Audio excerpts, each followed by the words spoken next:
കേട്ടോ പരിപാടി. സുന്നത്ത് ജമാഅത്ത് എന്ന് പറഞ്ഞാൽ ആരാണ് എന്ന് സത്യസന്ധമായിട്ട് പഠിപ്പിച്ചു കേട്ടോ. ഖുർആൻ, സുന്നത്ത്, ഇജ്മാ, സഹാബത്തിന്റെ നടപടിക്രമങ്ങൾ ഇത് സ്വീകരിക്കുന്നവർക്കാണ് അഹ്ലു സുന്നത്തി വൽ ജമാഅ. 4ാം ക്ലാസ്സിലെ അഖീദയാണ്. തർക്കമില്ല. കുട്ടി 5ാം ക്ലാസ്സിലെത്തി, വിഷയം മാറ്റിയിട്ടോ. അപ്പ പറയുന്നത് കേട്ടോ, മദ്ഹബിന്റെ ഇമാമിൽ നിന്ന് ഒരു ഇമാമിനെയും അതുപോലെ തന്നെ വിശ്വാസപരമായി അശ്അരി ത്വരീഖത്തും അത് രണ്ടും സ്വീകരിക്കുന്നവർക്ക് പറയുന്ന പേരാണ് സുന്നത്തി ജമാഅത്ത്. ഇപ്പൊ എന്തായി? ഇവിടെ ഖുർആനും പോയി ഹദീസും പോയി. മനസ്സിലായല്ലോ തട്ടിപ്പ്? 4ാം ക്ലാസ്സിൽ നിന്ന് കുട്ടിക്ക് പക്വതയായപ്പോൾ ഇവരുടെ സ്വഭാവം മാറി. ഇനി കുട്ടി 6ാം ക്ലാസ്സിൽ എത്തിയിട്ടോ.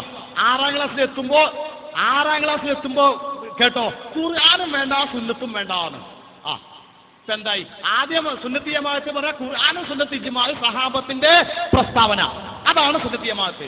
പിന്നെ പറഞ്ഞു 5-ലെത്തിയപ്പോ പറഞ്ഞു, അങ്ങനെയല്ല, ഇമാമിനെ പിൻപറ്റലും വിശ്വാസപരമായിട്ട് ഒരു ത്വരീഖത്ത് ഒരു ഇമാമിനെ പിൻപറ്റിയാണ് സുന്നത്തി ജമാഅത്ത്.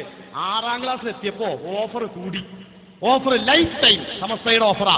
വെറുതെ പറഞ്ഞല്ല. 6ാം ക്ലാസ്സിലെ താരീഖ് എഴുതി വെച്ചോ.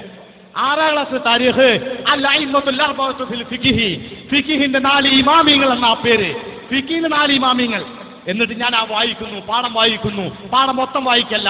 ഇന്ന് നിങ്ങൾ സൗകര്യം പോലെ പുസ്തകങ്ങളുടെ പാഠപുസ്തകം മക്കളിലുണ്ടല്ലോ, വാങ്ങി വായിച്ചോ.